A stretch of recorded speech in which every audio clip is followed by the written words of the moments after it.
welcome back to again my channel. In last video we are discussing about the free fall, and in which we have discussed that if any object fall toward the earth from certain height and only gravitational force act on that object, then it is known as free fall. क्या आप समझे थे free fall में कि जब भी कोई भी ऑब्जेक्ट अर्थ की तरफ फॉल करता है, ठीक, किसी हाइट से अर्थ की तरफ फॉल करता हो और उसमें केवल ग्रेविटेशनल फोर्स वर्क कर रहा हो और कोई भी एक्सटर्नल फोर्स अप्लाइड नहीं हो रहा हो, तो उसको हम लोग क्या बोल सकते हैं, फ्री फॉल कर रहा है ना. तो now today will be discuss about the small g, that is gravity, which is known as acceleration due to gravity.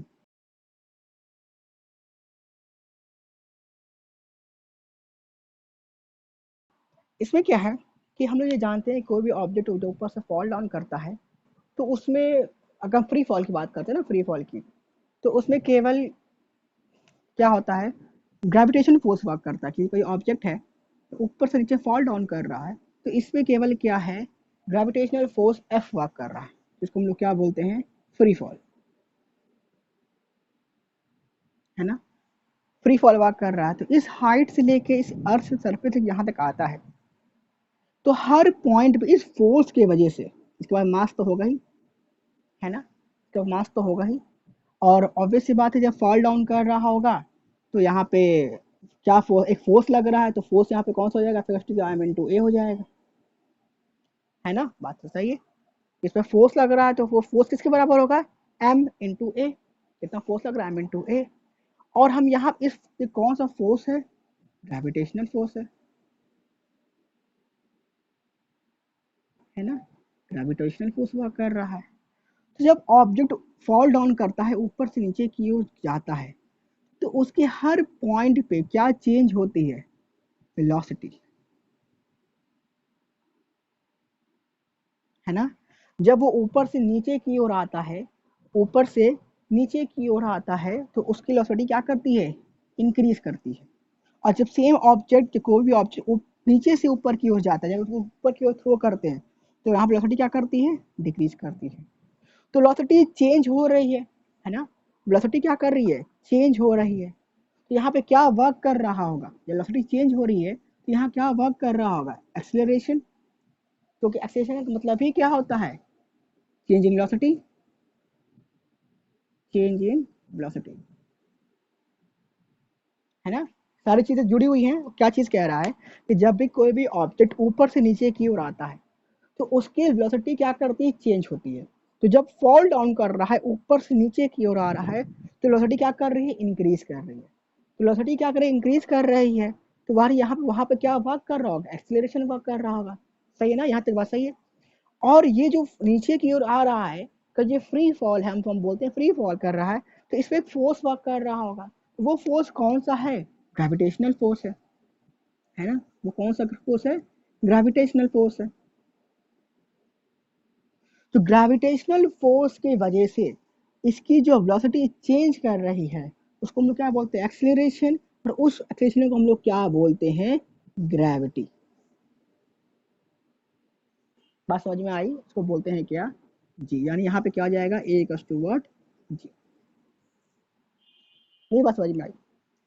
ध्यान समझिए कि कोई भी ऑब्जेक्ट ऊपर से नीचे की ओर आ रहा है ना, तो उसकी वेलोसिटी क्या कर रही है, इंक्रीज कर रही है. यहाँ पे कुछ जीरो होगी, यहाँ पे कुछ वन होगी, यहाँ पे कुछ समथिंग होगी, एक्स होगी, वाई जेड जेड लगातार क्या कर रही है, इंक्रीज कर रही है ना.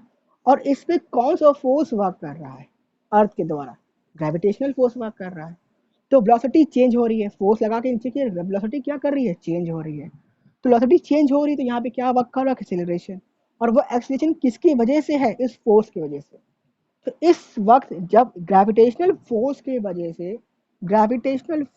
वजह से इसकी जब वेलोसिटी चेंज होती है, तो वहां पे जो एक्सीलरेशन वर्क कर रहा है, उस एक्सीलरेशन को हम लोग क्या बोलते हैं, ग्रेविटी. बात समझ में आई, तो जो समझ लो क्या चीज, कि जब कोई ऑब्जेक्ट ऐसे है ना, उस पर हमने फोर्स लगाया, उसके पास मास होगा, हमने फोर्स लगाया, तो यहाँ पे ऑब्जेक्ट रेस्ट पे था, यहाँ पे वेलोसिटी होगा, v का मान लीजिए 1 होगा, तो यहाँ पे स्पीड और चेंज हो जाएगी, वह जीरो, यहाँ जीरो था, यहाँ 1 हो गया, यहाँ v का 2 हो गया, v इक्वल टू क्या हो गया 3 हो गया और समथिंग समथिंग इंक्रीज करेगा। तो उसको हम लोग क्या बोलते हैं 0 से 1, 1 से 2, 2 से 3, तो ये वेलोसिटी चेंज उसको क्या बोलते हैं एक्सीलरेशन, है ना। इसको हम लोग क्या बोलते हैं एक्सीलरेशन। बात समझ हो गई। ये कब है हॉरिजॉन्टल, ये कब वर्क कर रहा है हॉरिजॉन्टल। अब हम बात करते हैं वर्टिकल, जब ऑब्जेक्ट ऊपर से नीचे या नीचे से ऊपर की ओर जा रहा है। तो जब ऑब्जेक्ट ऊपर से नीचे की ओर जा रहा है, पहले कंडीशन लेके चलते हैं, ऊपर से नीचे की ओर जा रहा है, इसके पास मास इसके पास था, मास इसके पास भी है, यहाँ पे भी फोर्स वर्क कर रहा होगा। यहाँ पे जो वो फोर्स वर्क कर रहा है वो कौन सा फोर्स है ग्रेविटेशनल फोर्स है ना। वो कौन सा फोर्स है ग्रेविटेशनल फोर्स है। तो अब इसकी वेलोसिटी यहाँ पे कहीं 0 होगी, यहाँ पे क्या होगा कहीं समथिंग 1 होगी, यहाँ पे कहीं 2 होगी, यहाँ पे कहीं 3 होगी। तो ये जो वेलोसिटी चेंज हो रहा है यहाँ पे बोल एक्सीलरेशन, तो यहाँ पे भी क्या बोलना पड़ेगा एक्सीलरेशन। बट हमने बस क्या किया, अब दोनों में कंसर्न क्रिएट हो रहा है। हॉरिजॉन्टल वर्क कर रहा है तो उसको एक्सीलरेशन बोल रहे हैं, और जब वर्टिकल वर्क कर रहा है तो उस एक्सीलरेशन को हम लोग क्या बोलते हैं ग्रेविटी, है ना। उस एक्सीलरेशन को हम लोग क्या बोलते हैं ग्रेविटी। यानी और ये कब कौन सी कंडीशन है फ्री फॉल। तो फ्री फॉल में क्या होता है ए इक्वल टू क्या हो जाता है जी के बराबर हो जाता है, और इस जी की वैल्यू क्या होती है 9.8 मीटर पर सेकेंड का स्क्वायर। क्या मतलब हो गया, ऑब्जेक्ट अब यहाँ पे 0 है ना। तो एक सेकेंड बाद ऑब्जेक्ट कहीं यहाँ पहुंचेगा, एक सेकेंड बाद, तो उसकी वेलोसिटी क्या हो जाएगी 9.8 मीटर पर सेकेंड स्क्वायर। फिर एक सेकेंड बाद 9.8 इसमें और बढ़ जाएगा, फिर एक सेकेंड बाद 9.8 और बढ़ जाएगा, फिर एक सेकेंड बाद 9.8 और बढ़ जाएगा, फिर सेकेंड बाद 9.8, 9.8 9.8 9.8 के हिसाब से वेलोसिटी क्या इसकी क्या करती है चेंज करती है। यानी कि तो ऊपर से नीचे की ओर आ रहा है तो वेलोसिटी क्या करती है इंक्रीज करती है। सिमिलरली जब ऑब्जेक्ट नीचे से डाउनवर्ड टू अपवर्ड जाता है, डाउनवर्ड टू अपवर्ड जाता है, तो उसकी वेलोसिटी क्या करती है डिक्रीज करती है ना। तो क्या करती है वेलोसिटी क्या करती है डिक्रीज करती है। तो क्या रेट से डिक्रीज कर रही है वो क्या है 9.8 मीटर पर सेकंड का स्क्वायर। यहाँ पे कहीं 9 पॉइंट में यहाँ पे कुछ होगा, लाइक मान लीजिए कि 9.8 को प्लस कर देंगे तो कितना हो जाएगा 6, वहाँ पे यहाँ पे कहीं 196 है, यहाँ कहीं 9 पॉइंट हो जाएगा, यहाँ पे कहीं 0 जाएगा। मतलब हर पॉइंट हर सेकंड के बाद 9.8 वेलोसिटी क्या जाएगी इसकी कम हो जाएगी, फिर और कम हो जाएगी और कम हो जाएगी। समझ में आया। यहाँ पे जितना भी होगा 100 200 500 कुछ भी हो, तो यहाँ पे कुछ और होगी, फिर 9.8 के हिसाब से पर सेकंड वेलोसिटी क्या हो जाएगी कम हो जाएगी। और जब ऊपर से नीचे की ओर आती है तो 9.8 मीटर पर सेकंड के हिसाब से वेलोसिटी क्या लगता है क्या करती है इंक्रीज करती है। समझ में आ गया।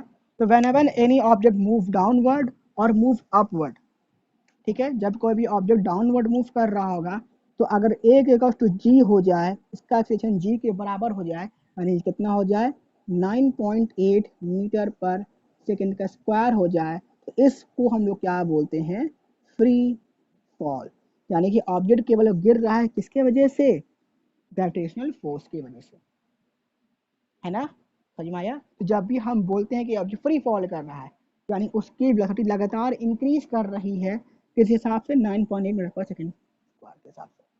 और जब ऑब्जेक्ट डाउनवर्ड टू अपवर्ड जाता है, ठीक है, तो उसकी वेलोसिटी क्या करती है लगातार डिक्रीज करती है। बात यहाँ तक क्लियर हो गई। उसको इसको बोलेंगे एक्सीलरेशन, उसको क्या बोल देंगे रिटार्डेशन। जब ऐसे आएगा तो क्या बोलेंगे रिटार्डेशन, है ना। बात समझ में आ गई। चलिए यहाँ तक बात समझ में आ गई। अब सवाल यहाँ पे ये होता है कि 9.8 ही क्यों, कुछ और क्यों नहीं। चलिए देख लेते हैं इसको 9.8 कैसे आया, है ना।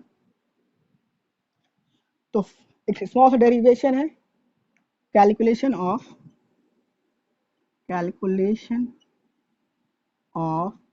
एक्सीलरेशन ड्यू टू ग्रेविटी, यानी कि स्मॉल जी की वैल्यू कैसी आई। तो इसमें क्या है एक अर्थ है, क्योंकि ग्रेविटी कहाँ वर्क करती है हमारे अर्थ पर ही वर्क करती है, अर्थ के बाहर कहीं और भी ग्रेविटी है ही नहीं। एक अर्थ है, इसका मास क्या है कैपिटल एम है। एक दूसरा ऑब्जेक्ट है, इसका मास क्या है स्मॉल एम है, ठीक है। और ये जो है वो अर्थ से बहुत नियर बाई पे है, मतलब बहुत ही करीब से, इतना दूर मैं दिखा रहा हूँ, इतना दूर है नहीं। तो इसको जो है, मान लीजिए इतना दूर दिखा रहा हूँ, तो ये मान लीजिए कि ऐसे यहाँ से रिकॉल कर रहा है, बहुत ही हाई स्मॉल हाइट से। तो ये क्या है, नेग्लिजिबल हो गया। तो हम डिस्टेंस क्या मान लेंगे, आर मान लेते हैं कि आर क्या है, यहाँ पे आर हमारा क्या है, रेडियस ऑफ द अर्थ। मतलब कि अगर हमारा जो अर्थ का जो रेडियस होता है वो कितना होता है, 6.4 into 10 to the power 6 metre. समझ रहे, 6.4 into 10 to the power 6 metre क्या होता है, अर्थ का हमारा रेडियस है।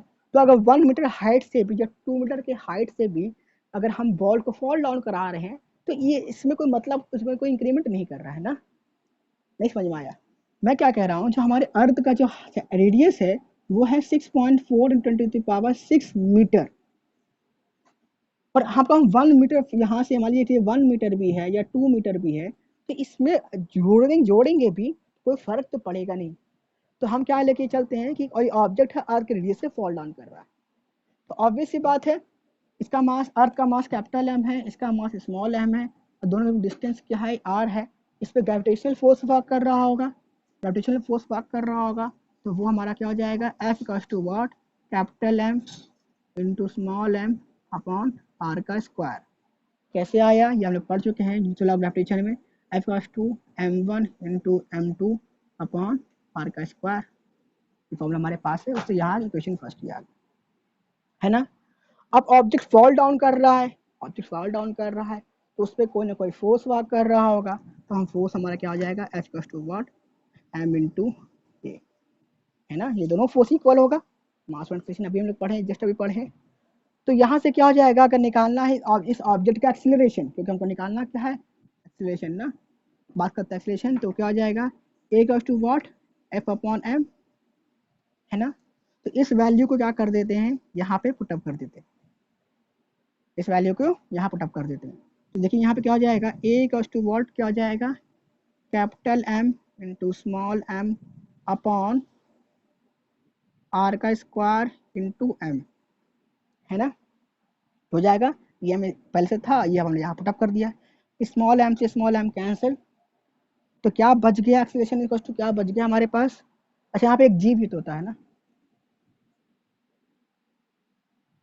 यहाँ पे जी भी तो होता है, जी यूनिवर्सल ग्रेविटी कांस्टेंट। यहाँ पुटअप करेंगे तो यहाँ साथ में जी भी चल रहा है, तो ये क्या हो जाएगा, A equals to what, G into capital M upon R का स्क्वायर। ये क्वेश्चन बन के आ गया। तो चलिए देखिए यहाँ पे, इसको मैं रब कर दे रहा हूँ, यहाँ पे देखिए यहाँ पे, तो ये फॉर्मूला हमारे पास क्या आया, A equals to what, capital G into capital M upon R का स्क्वायर। तो कैपिटल जी हमारा क्या है, यूनिवर्सल ग्रेविटेशनल कांस्टेंट है, इसकी वैल्यू क्या होती है, 6.7 इंटू 10 टू द पावर -11 के जी मीटर पर सेकंड मीटर का स्क्वायर, के जी मीटर पर मीटर का स्क्वायर, न्यूटन, सॉरी न्यूटन, के जी कह रहा हूँ, न्यूटन पर मीटर का स्क्वायर अपॉन के जी का स्क्वायर, है ना। कैपिटल जी हमको पता है, कैपिटल एम क्या है, मास ऑफ द अर्थ, ये भी हमको पता है, वो क्या हो जाएगा कि मास ऑफ द अर्थ हो जाता है, याद कर लीजिएगा, 6 इंटू 10 टू द पावर 24 के जी, है ना। और आर हमारा क्या है, रेडियस ऑफ द अर्थ, ये भी हमको पता है, तो वो क्या है, वो हो जाएगा कितना, अभी हम निकाले हैं 6.4 into 10 to the power 6 metre, है ना। तो सारी वैल्यू यहाँ पुटअप कर देंगे, सारी वैल्यू पुटअप करके निकालते हैं, A equals to what, 6.7 to 10 to the power -11 into sorry 6 into 10 to the power 24 upon ये 6.4 इंटू 10 टू द पावर 6 का होल स्क्वायर, आर का स्क्वायर है। इसको सॉल्व करिएगा, सॉल्व करके देख लीजिएगा, ए का टू क्या हो जाएगा, ज़रूरत नहीं है, आप रट लेंगे तब भी चल जाएगा, 6 अपॉन 6.4 इंटू 6.4, इसको सॉल्व करेंगे तो हो जाएगा 10 टू द पावर -11 प्लस 24, और पावर का स्क्वायर रहता है 6 जो 12 ऊपर जाएगा तो माइनस का 12, ठीक है। तो इसको सॉल्व करेंगे तो आखिर में जो ए की वैल्यू आएगी वो आएगी 9.8 मीटर पर सेकंड का स्क्वायर, और ये किसके बराबर हो जाएगी, यही को हम लोग किसको क्या बोलते हैं, जी। समझ में आया, इसको हम लोग क्या बोलते हैं, जी। तो सॉल्व करेंगे इस वैल्यू को, क्योंकि हमको जी भी पता है, एम का मास ऑफ द अर्थ वो भी हमको पता है, रेडियस ऑफ द अर्थ वो भी हमको पता है। तो ये जी की वैल्यू 9.8 क्यों लेते हैं, ये समझ में आ गया। और इसको हम लोग क्या बोलते हैं, इस जी को हम लोग क्या बोलते हैं, acceleration due to gravity. Gravity के वजह से एक्सीलरेशन जो वर्क करता है, जो वेलोसिटी चेंज करती है, इसको क्या बोलते हैं, कैपिटल जी। समझ में आया, चलिए। तो क्लास ये सारी बातें हो गई। अब नेक्स्ट टॉपिक जो हम लोगों को पढ़ना है वो हम लोग क्या है, variation of G. Variation of G का क्या मतलब हो गया, तो कैपिटल जी और स्मॉल जी के बीच में अगर बात कर लेते हैं रिलेशन की, है ना, कैपिटल जी और स्मॉल जी की बात कर लेते हैं रिलेशन की, तो देखिए क्या बन के आया। अभी हम लोग ने क्या निकाले, ए का टू क्या होता है, capital G into capital M upon R का स्क्वायर, और इसी ए को हम लोग क्या बोलते हैं, जी, ग्रेविटी बोलते हैं। तो जी को टू क्या हो जाएगा, capital G into M upon R का स्क्वायर। ध्यान समझिएगा, हम लोग बात किसकी करने वाले हैं, वेरिएशन ऑफ जी। मतलब क्या चीज़ है इसमें, इसकी बात कर लेते हैं। तो देखिए आप लोगों ने पढ़ा होगा, कभी कभार हम लोग जी की वैल्यू 9.8 लेते हैं और कभी कभार अपने कन्वेंस के लिए 10 ले लेते हैं। तो क्यों 10 ले लेते हैं, कब 10 लेते हैं, कब 9.8 लेते हैं, ठीक है, तो ये बात कर लेते हैं इसके बारे में। तो देखिए कैपिटल जी स्मॉल जी में रिलेशन क्या है, capital G into M upon R का स्क्वायर, सही है। तो ये देखिए क्या, मास ऑफ द अर्थ वो भी हमारा क्या है, कांस्टेंट है, तो कभी नहीं बदलेगा, मास ऑफ द अर्थ जो है सो है। ये भी हमारा क्या है, कांस्टेंट है, ये भी कभी नहीं बदलेगा। सर बोलोगे सर आर क्यों कभी नहीं बदलेगा, नहीं बेटा, आर क्या होगा, यहाँ पे अब निकाल लेते हैं, आर हमारा चेंज होगा। आर कैसे चेंज हो जाएगा, बेसिकली क्लास 9th हम लोग ये सोचते हैं क्या कि जो हमारा सर अर्थ है वो क्या है, एक परफेक्ट सर्किल है ना। हम क्या सोचते हैं कि जो हमारा अर्थ है वो क्या है, एक परफेक्ट सर्किल है, बट एक्चुअली में ऐसा नहीं है। एक्चुअली तब कैसा है फिर, तो आप एक बॉल ले लीजिए, ठीक है, आप एक बॉल लीजिए, रबर की बॉल लीजिए, और उस बॉल को दोनों तरफ से अप से और डाउन से हल्का सा पुश कर दीजिए, हल्का सा, बहुत कस के नहीं दबाना, एकदम फ्लैट नहीं करना, हल्का सा पुश करेंगे तो कुछ ऐसा शेप आएगा,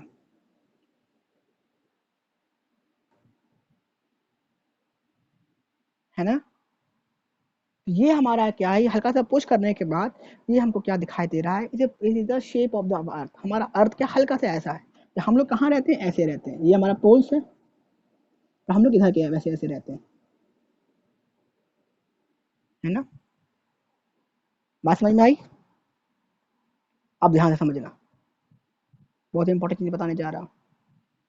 अगर हमारा अर्थ ऐसे है, इफ वाली बात है, तो देखिए ये इसका रेडियस क्या है, सेम होगा, जो आर की वैल्यू यहाँ पे होगी वो आर की वैल्यू यहाँ पे भी होगी, और वो आर की वैल्यू यहाँ पे भी होगी, और सेम आर की वैल्यू यहाँ पे भी होगी, सही है। तो उस कंडीशन में क्या होगा कि यहाँ से निकालते हैं, रेडियस ऑफ द अर्थ लेके चलते हैं ये वाला या ये, तो 9 रखेंगे तो 9.8 हर जगह है, 9.8 यहाँ पे भी वर्क करेगा, 9.8 यहाँ भी वर्क करेगा, यहाँ पे भी, यहाँ पे भी।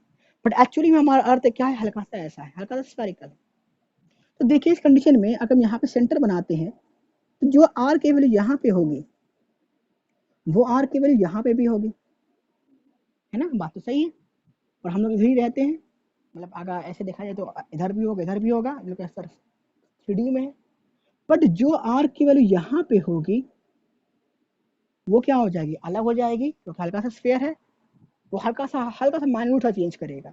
यहाँ से साफ साफ दिखाई दे रहा है क्या, कि यहाँ पे कि इस कंडीशन में जो आर ग्रेटर क्या जाएगा, आर डैश, ये आर बड़ा होगा, ये आर क्या होगा, स्मॉल है, क्योंकि ऊपर से क्या है, दबा हुआ है ना। ये आर लॉन्ग हो जाएगा, ये आर का जगह स्मॉल हो जाएगा। तो देखिए यहाँ से समझ में आ रहा है क्या, अभी हम लोग क्या निकाले, जी जो है आर की क्या है, स्क्वायर के इनवर्सली प्रोपोर्शनल है। तो अगर आर की वैल्यू बड़ी होती, इंक्रीज करती है, तो जी की वैल्यू क्या करेगी, डिक्रीज करेगी, है ना। और आर की वैल्यू डिक्रीज करती है तो जी की वैल्यू क्या करेगी, इंक्रीज करेगी। तो हम जो आर लेके चलते हैं 6.4 × 10⁻⁶ मीटर, वो कौन सा लेके चलते हैं, ये वाला, मतलब ऐसे वाला, कि हम लोग तो इधर ही रहते हैं, पोल्स पे तो हम लोग रहते नहीं, हम लोग ऐसे रहते हैं। तो हम लोग क्या निकालते हैं 6.4, तो जी की वैल्यू उस वक्त क्या आती है 9.8 मीटर पर सेकंड का स्क्वायर।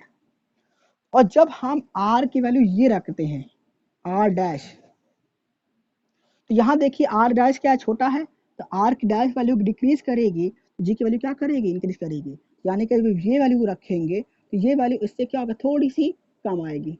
जब आर की वैल्यू कम हो जाएगी तो जी की वैल्यू क्या जाएगी अपने आप इंक्रीज कर जाएगी। उस कंडीशन में हमारा जी डैश क्या हो जाएगा 10 मीटर पर सेकंड का स्क्वायर। समझ में आया। तो हमारे अर्थ के जब हम जाते हैं पोल्स पे, चाहे इधर जाए चाहे इधर जाए, उस कंडीशन में हमारे ऊपर जो ग्रेविटी वर्क करती है वो कौन सी होती है 10 मीटर पर सेकंड का स्क्वायर। और जो हमारे अर्थ के सरफेस पे से वर्क करती है वो क्या वर्क करती है 9 मीटर पर सेकंड का स्क्वायर। वर्जन 0.2 का ही है, बहुत ज़्यादा वेरिएशन तो नहीं है, पर ये क्या है 9.8 इधर वर्क कर रही है। तो माया इसलिए हम पोल्स पे जब जाते हैं, है ना, हम जब पोल्स पे जाते हैं तो हमारी ग्रेविटी हमारे ऊपर क्या करती है हल्की सी इंक्रीज कर जाती है। क्यों? क्योंकि हमारा अर्थ क्या है परफेक्ट सर्किल नहीं, हल्का सा स्फीयर टाइप का है। समझ में आया सारी बातें? ठीक है, ये बात आप समझ में आया कि ग्रेविटी जो है क्यों 9.8 होती है, क्यों 10 होती है, कि हमारे अर्थ जब पोल्स पे जाएंगे तो हमारा आर की वैल्यू क्या करेगी डिक्रीज करेगी, तो आर जब डिक्रीज करेगा तो जी हमारा क्या करेगा इंक्रीज करेगा। समझ में आया, बहुत ही सिंपल कॉन्सेप्ट है। And one thing more class आपके लिए होमवर्क है, एक क्वेश्चन है आईएएस का, आईएएस तो आप जानिए डीएम वगैरह का, इसका क्वेश्चन आप सॉल्व कीजिएगा, नेक्स्ट क्लास में हम लोग आंसर देंगे कि एक पेड़ है, ध्यान से समझिए क्वेश्चन को, ये होमवर्क एक पेड़ है ना, उस पे एक पर्सन बैठा हुआ है, आइस क्वेश्चन है, एक पर्सन बैठा हुआ है, बहुत पुराना क्वेश्चन है, एक पर्सन बैठा हुआ है और इसका जो मास है ना, इसका जो मास है वो मान लेते हैं कि 10 kg है। कोई ऑब्जेक्ट है जिसका मास क्या है 10 kg है, और इसके सामने क्या है एक white polar bear white polar bear है ना, एक वाइट पोलर बियर है। तो अब कुछ समय बाद यहाँ से ये जो जो स्टेम है, जो टहनी है वो टूट गई, अब वो पर्सन नीचे की ओर फॉल डाउन कर रहा है, उसके ऊपर कितना का फोर्स वर्क करेगा। समझ में आया क्वेश्चन? वैसे फिर रिपीट कर दे रहा हूँ, एक पेड़ है, एक स्टेम है, देखिए उसके डाल पे एक ऑब्जेक्ट रखा हुआ है, उसका मास क्या है 10 kg, और उसके सामने एक व्हाइट पोलर बियर है, तो सामने क्या है व्हाइट पोलर बियर है, ठीक है। तो कुछ समय बाद यहाँ से एक पेड़ टूट जाता है और ये ऑब्जेक्ट नीचे की ओर गिरता है, तो इसके ऊपर कितना फोर्स वर्क कर रहा होगा। सिंपल क्वेश्चन है, इसको क्वेश्चन पढ़िएगा, कमेंट सेक्शन में अपना आंसर दीजिएगा, नेक्स्ट क्लास में इसको डिस्कस करते हैं। Thank you class 9th for watching this video.